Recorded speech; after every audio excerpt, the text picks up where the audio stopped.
Hi, sir. Please, I'll come to you, no problem. Hi, sir. Vrinda from Hindustan Times. Yes. So first question is that initially when the draft electoral rolls were uploaded on the website, these were machine readable and searchable as well. The size was smaller, the pictures were clearer. But soon after Rahul Gandhi's press conference, the rolls were updated and they were changed into non-machine readable, non-searchable, low quality pictures. So was that because a lot of searches were being conducted in these roles?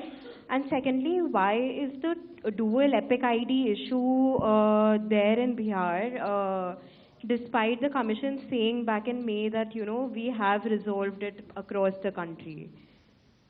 76. Sir मैं मुकेश कौशिक हूँ दैनिक भास्कर से। Sir आपने देखा होगा कि Rahul Gandhi leader of opposition ने central Bengaluru की constituency के तहकीकात की और ढेर सारे आरोप लगाए। उनका कहना था कि फेक सस्पिशियस वोटर बन रहे हैं, मैनिपुलेटेड हैं, मास एडिशन हुए हैं। इसके 2-3 दिन बाद ही बीजेपी के पावरफुल लीडर अनुराग ठाकुर जी ने प्रेस कॉन्फ्रेंस की और उन्होंने कहा कि उनके पास कंक्रीट प्रूफ हैं कि कंक्रीट प्रूफ है इस बात के कि lakhs of suspicious voters, duplicate voters, fake addresses, age manipulation, mass addition have been found in Wayanad, Rae Bareli and other constituencies. देश की 2 बड़ी राजनीतिक पार्टियां ये आरोप लगा रही हैं कि fake voters, bogus voters, manipulation of age, duplicate voters ये मौजूद हैं। तो आप कितना सहमत हैं और इन आरोपों के आप क्या जांच कोई कराएंगे? 196. Hi, I'm coming. Shri Gyanesh Kumar, मेरा नाम परंजॉय गुहा ठाकुरता है, मैं फ्रीलांस जर्नलिस्ट हूँ। Paranjoy Guha Thakurta. Sir, few questions. इतना हड़बड़ी में आपको एसआईआर करने का क्या जरूरत है जब बाहर चल रहे बिहार में बारिश के समय, और समय बहुत लोग कह रहे हैं बहुत कम है। आपको सुप्रीम कोर्ट ने आदेश किया 14 तारीख के दिन, आपको मशीन रीडेबल जो 65 लाख लोग का नाम नहीं है तो आपको देना पड़ेगा। इससे पहले आपने क्यों नहीं दिया? आखिरी सवाल है कि महाराष्ट्र में जो 40 लाख नया वोटर आए हैं और लोग कह रहे हैं कि पहला बार महाराष्ट्र के इतिहास में, भारतवर्ष के इतिहास में वोटर ज़्यादा और 18 साल उम्र के लोग कम, और 5 बजे के बाद बहुत लोग वोट दिया। तो ये सारे जवाब मुख्यमंत्री देवेंद्र फडणवीस दे रहे, राजनीतिक दल का नेता दे रहे, चुनाव आयोग अभी तक खामोश थे, क्यों? 279.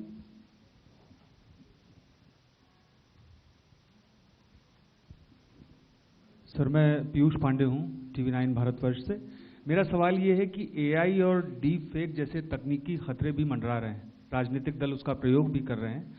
क्या चुनाव आयोग के पास इस पर शिकंजा कसने के लिए कोई कानूनी प्रावधान है और क्या इसको लेकर के कोई कदम उठाया जा रहा है? दूसरा एक सवाल मेरा ये है कि सुप्रीम कोर्ट ने जब आदेश दिया तब चुनाव आयोग 65 लाख हटाए गए वोटरों की सूची जारी करने की दिशा में काम कर रहा है। क्यों राजनीतिक दलों के कहने पर पहले ऐसा नहीं किया गया? 147. We'll start the next round. Sir मैं गौरव श्रीवास्तव, टाइम्स नाउ भारत से। मेरा सवाल ये है सर कि चूंकि हम लोग चुनाव आयोग भी देखते हैं, सुप्रीम कोर्ट में सुनवाई भी देखते हैं, बार बार ये सवाल उठा, और जिस बात को आप कह रहे हैं कि भारत का संविधान कहता है कि भारत का नागरिक ही वोट डाल सकता है, लेकिन भारत के नागरिक ही वोट डाले और चुनाव आयोग नागरिकता तय करे के बीच की जो एक पतली सी रेखा है उसको लेकर जो कानूनी लड़ाई है वो कैसे सुलझने वाली है? और दूसरा ये कि जो ये बार बार विवाद आता है कि वोटर लिस्ट जो है वो सर्चेबल हो, फिर उसमें एक जैसे कई नाम आए, क्या ऐसी कोई प्रक्रिया या आधार को लेकर जो चर्चा है कि अगर आधार से लिंक कर दिया जाए सिर्फ इस मकसद से कि एक व्यक्ति के पास दूसरा वोटर आईडी कार्ड न बनने पाए जब तक कि डेटाबेस में ऐसी जानकारी हो, इसके लिए आयोग क्या कदम उठा रहा है? ठीक, तो इन 5 अपने जर्नलिस्ट का मैं जवाब देता हूँ।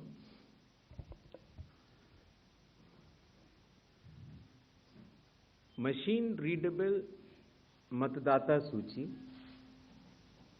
और सर्चेबल मतदाता सूची,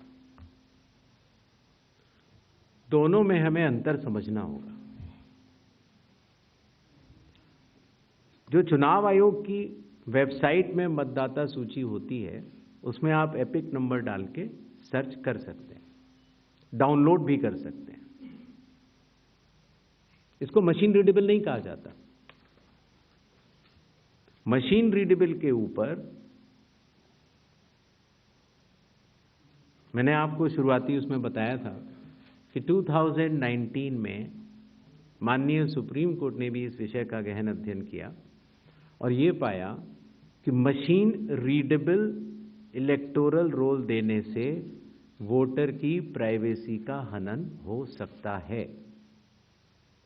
इसलिए मशीन रीडेबल एक अलग चीज़ है। जो मशीन रीडेबल का अर्थ ये होता है कि आप उस इलेक्टोरल रोल को पढ़ भी सकते हैं। उसमें अगर आपके पास कंप्यूटर पे वो सूची आ गई तो आप ये फ़ोटो उठा के दूसरी जगह भी डाल सकते हैं। अगर आपने एक व्यक्ति की फ़ोटो दूसरी जगह डाल दी और पलट दी तो वो व्यक्ति वोट ही नहीं कर पाएगा, क्योंकि जब वो वोट करने जाएगा तो उसका चेहरा नहीं मिलेगा।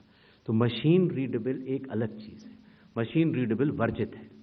तो उसको आप, और ये चुनाव आयोग का अकेला फैसला नहीं है, ये चुनाव आयोग का फैसला माननीय सुप्रीम कोर्ट के जजमेंट के बाद है और 2019 से है। तो मशीन रीडेबल अलग चीज़ हो गई और एक लिस्ट को सर्च करना वो एक अलग विषय हो गया। जब आप एक लिस्ट को सर्च करते हैं तो उसमें एक सवाल यह आया था कि डुप्लीकेट एपिक की समस्या चुनाव आयोग ने जब पहले सॉल्व कर ली तो इस तरह के डुप्लीकेट एपिक दोबारा कैसे आए। डुप्लीकेट एपिक दो तरीके से हो सकते हैं। एक कि एक व्यक्ति जो वेस्ट बंगाल में है, जो व्यक्ति अलग है, उसका एक एपिक नंबर है, और एक व्यक्ति जो हरियाणा में है उसका एपिक नंबर भी वही है। अर्थात एपिक नंबर 1 व्यक्ति 2। जब ये सवाल उठा लगभग मार्च 2025, जब हम लोगों ने उसके ऊपर चर्चा की और उसको हम लोगों ने पूरे देश भर में सुलझाया, लगभग ऐसे 3 लाख लोग मिले जिनकी एपिक संख्या 1 थी, तो उनकी एपिक संख्या बदल दी गई जिससे एक ही एपिक से 2 लोग न हो, एक ही नंबर के 2 लोग न हो। दूसरी तरह की डुप्लीकेसी ऐसे आती है जब एक ही व्यक्ति का एक से ज्यादा जगह मतदाता सूची में नाम हो और उसका एपिक नंबर अलग हो, अर्थात व्यक्ति 1 एपिक अनेक। पहली वाली स्थिति ये थी एपिक 1 व्यक्ति अनेक। तो एपिक 1 व्यक्ति अनेक की समस्या तो चुनाव आयोग ने पहले सुलझा ली, लेकिन जब ये विषय आया कि एक ही व्यक्ति और उसके कई एपिक्स हैं, तो कुछ केसेस में जब शिकायत आई तो हम लोगों ने तहकीकात की तो ये समझ में आया कि जो व्यक्ति, जैसे मैंने आपको बताया था कि अगर वो गांव में रहता था तो वहाँ उसका एक जगह नाम था, फिर वो शहर में आया, फिर वो वहाँ से चलते चलते दिल्ली या बम्बई पहुँच गया और उसने अपना पुराना नाम डिलीट नहीं कराया। पहले ये संभव नहीं था। 2003 से पहले नाम अगर आपको पुरानी जगह से कटवाना है तो कोई वेबसाइट नहीं थी इलेक्शन कमीशन की जिसमें एक ही जगह सारा डेटा हो, हर स्टेट। तो अगर आप पटना से चल के दिल्ली आ चुके हैं और आप पटना का वोट कटवाना चाह रहे थे तो आप एक पत्र लिख सकते हैं। अब उस पत्र के ऊपर कार्रवाई हुई, आपने सही जगह भेजा, नहीं भेजा और आपका वहाँ वोट नहीं कटा, आप दिल्ली आ चुके, आपका यहाँ नया मतदाता सूची में नाम आ गया, आपके पास एक नया एपिक नंबर है। तो 2003 से पहले चूंकि तकनीकी सुविधा अवेलेबल नहीं थी, तो इस तरह के बहुत लोग जो माइग्रेट कर करके अलग अलग जगह गए, उनके नाम कई जगह आ गए। फिर एक ये सवाल उठा कि फिर उसको आज की तारीख में तो वेबसाइट है, कंप्यूटर है, उसको आप सेलेक्ट करके हटा सकते हैं। लेकिन वही मैं बात आपको बताना चाह रहा था, चुनाव आयोग मतदाताओं के साथ चट्टान की तरह खड़ा होता है। अगर किसी के कहने से मैं आपका वोट काट दूं, या किसी के कहने से मैं ये मानूं कि पीयूष जी के नाम के, अगर आपको अंदाज़ा न हो तो अगर पीयूष जी के नाम को अगर आप 100 करोड़ में सर्च करेंगे तो आपको हजारों लोग मिलेंगे। अब कौन से पीयूष जी का नाम काटा जाए, कौन से पीयूष जी दो हैं ये? तो अगर इसको जल्दीबाजी में किया जाएगा तो किसी भी मतदाता का नाम गलत कट सकता है, आपकी जगह किसी और का कट जाए। इसलिए शायद पिछले 20 सालों में टेक्नोलॉजी तो थी, लेकिन टेक्नोलॉजी का उपयोग करके किसी का मतदाता सूची से नाम काटा जाए, ये गलत होगा। और इसीलिए चुनाव आयोग ने ऐसा नहीं किया। और इसकी या तो व्यक्ति खुद कर सकता है तो कोई आपत्ति नहीं है, और या फिर स्पेशल इंटेंसिव रिवीजन के जरिए जब ये एन्यूमरेशन फॉर्म बनेगा तो पीयूष पांडे जी के पास ही फॉर्म पहुंचेगा। अगर उनके पास दूसरा फॉर्म पहुंच जाएगा तो एक ही पे दस्तखत करेंगे और डुप्लीकेट वोट की समस्या का निदान हो जाएगा। एसआईआर में हड़बड़ी क्यों? यह भी एक भ्रम फैलाया जाता है। आप लोग मुझे बताएं कि चुनाव से पहले मतदाता सूची शुद्ध करनी चाहिए या चुनाव के बाद? चुनाव से पहले। और यह बात चुनाव आयोग नहीं कह रहा है, यह बात लोक प्रतिनिधित्व कानून कह रहा है कि हर चुनाव से पहले आपको मतदाता सूची शुद्ध करनी होगी। ये चुनाव आयोग का कानूनी दायित्व है। फिर ये बात आई कि 7 करोड़ से ज़्यादा बिहार के मतदाताओं तक क्या चुनाव आयोग पहुंच पाएगा? हकीकत आपके सामने है। जब 24 जून से ये कार्रवाई शुरू हुई तो ये पूरी प्रक्रिया लगभग 20 जुलाई तक ही समाप्त हो गई। फिर ये बात आई कि साहब जुलाई में क्यों? उस समय मौसम अच्छा नहीं होता। तो आपकी जानकारी के लिए मैं बताना चाहता हूं कि बिहार में इसके पहले भी 2003 में एसआईआर हुआ था और उसकी तारीख थी 14 जुलाई से 14 अगस्त, और तब भी सफलतापूर्वक हुआ था और इस बार भी सफलतापूर्वक सबके एन्यूमरेशन फॉर्म्स वापस आ गए। एक और सवाल पूछा गया कि माननीय सुप्रीम कोर्ट के कहने से हम लोगों ने ये मशीन रीडेबल फॉर्मेट क्यों दिया। माननीय सुप्रीम कोर्ट ने ये स्पष्ट कहा है कि हर जिले की अलग वेबसाइट बनाई जाए और हर जिले की वेबसाइट पर एपिक नंबर से सर्च होने वाली सूची रखी जाए। और आपको ये जानकर हर्ष होगा कि 56 घंटों के अंदर चुनाव आयोग ने उसका अनुपालन किया है और हर जिले की वेबसाइट की सूची आप सबको जो फोल्डर दिया गया है उसमें है, आप भी सर्च कर सकते हैं। जहाँ तक आपके पास जो फोल्डर दिया गया उसमें एक वो भी मिनट्स मौजूद है 20 जुलाई के, जहाँ पर अगर आप खोलेंगे तो उसमें आप पाएंगे कि हर बूथ पर booth level officer, booth level agent, sarpanch सबने मिलकर ये दस्तखत करके सूची बनाई कि ये लोग मृत पाए गए हैं, उनका एपिक नंबर भी है, उनका नाम भी है, और ये लोग स्थायी रूप से स्थानांतरित पाए गए हैं, उनका नाम भी है, और इन लोगों का इन्यूमरेशन फॉर्म या इन लोगों का नाम एक जगह से ज़्यादा है वो भी है। आप उस सूची को देखें तो ऐसा नहीं है कि चुनाव आयोग ने ये लिस्टें साझा नहीं की थी, लेकिन चूंकि इसका अंतिम निर्णय अभी ईआरओ ने नहीं लिया था, इसीलिए ये सूचियां राजनीतिक दलों को दे दी गई थी।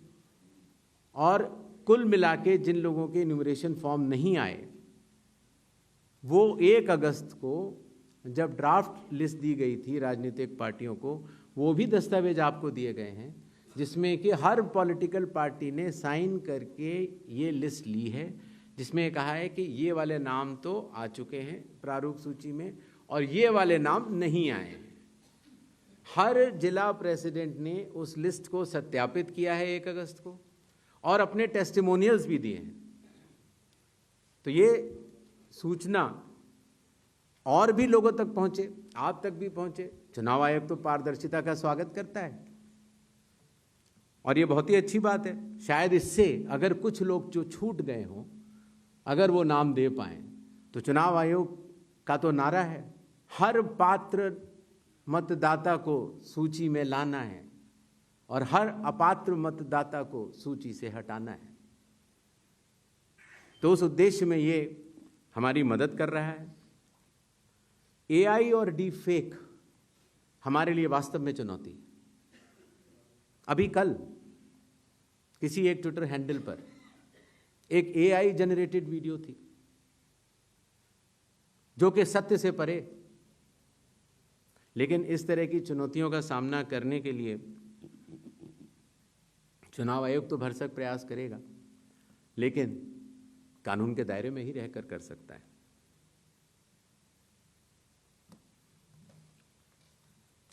एक और सवाल आया था कि आखिर चुनाव आयोग पात्रता की जांच क्यों कर रहा है। संविधान के अनुच्छेद 326 में हर मतदाता की पात्रता स्पष्ट रूप से लिखी गई है और वो पात्रता ये कहती है कि मतदाता सूची में नाम आने के लिए सिर्फ भारत के नागरिक और 18 वर्ष की आयु पूरे कर चुके व्यक्ति ही पात्र हैं। रेजिडेंसी लॉज भी हैं जो कि अलग कानून में बनते हैं, जो कि ऑर्डिनरी रेजिडेंट हैं, या कोई व्यक्ति जो संविधान या किसी कानून के अनुरूप उसको वर्जित किया गया है चुनाव लड़ने के लिए, उनका नाम नहीं आ सकता। तो आर्टिकल 326 जो कि चैप्टर इलेक्शंस के अंदर आता है, जो कि हम यहाँ पर आपके समक्ष बैठे चुनाव आयोग की एक संवैधानिक जिम्मेदारी है, हम उसको निभाने के लिए पात्रता की जांच कर रहे हैं।